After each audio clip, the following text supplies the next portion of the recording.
Nu ką, miegojom. Mama pirmiausia pabudo, pasakojo, sakė, reiškia, šunys pradėjo loti. Tas buvo ryte 5 valandą. Nu ir iš vakaro, sako, mama mum nesakė, tik tėveliai sakė. Sako, kažko tai neramu. Sako, naktį šunys loja.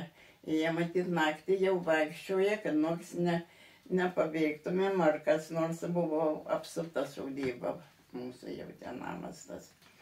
Na ir paskui jau šitą rytę jau, nu tai paskui jau, kada į duris pradėjo belstis, nu tai jau paskui jau su kumščiai, su viskuo, jau tų skambučių nebuvo tuo kartu, tai, nu tai paskui atsikėlė tėvai, liepė visus sukeltų, tai atsikėlė, prikėlė mama.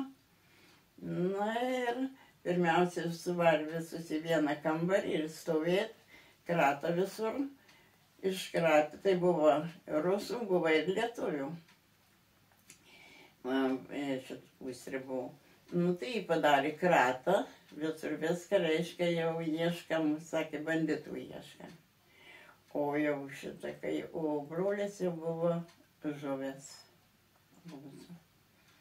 Nu tai paskui šitą ir, tai paskui jau viens jau sėdėjo stalą ir pasakė, kad reiškia jūs, jisai rusiškai pasakė, kad reiškia jūs esate ištremti į kitą kraštą.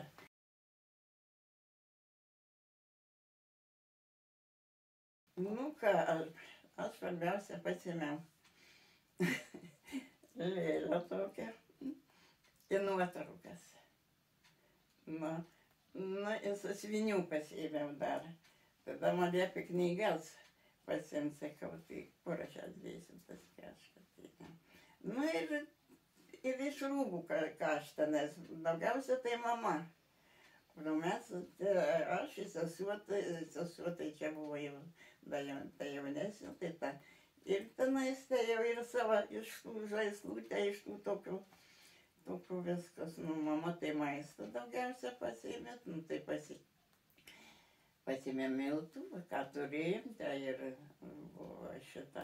Bet buvo prieš tai atiduota duoklė ir mokesčiai buvo, kad jau pinigų tai ne per daugiausia turėjom.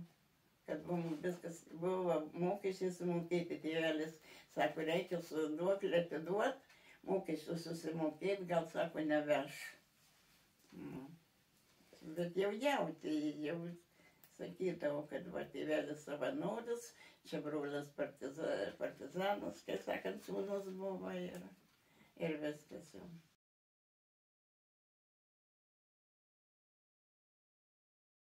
Nu tai pačios pirmosios dienos, kaip reikėjo išeit, kai žiemą reikdavo šitą, nu tai tėvelis jau geresnę tą gaudavo atlyginimą, tai jisai nupirka jau tos rusiškus veilūkus, kofaikės nupirko,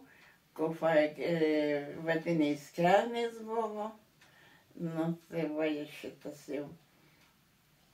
O tokių ir, reiškia, ir ką turėjom savo įsivežę, geresnius rūbus, geresnius viską mama išeidavo, išneždavo ant maistą.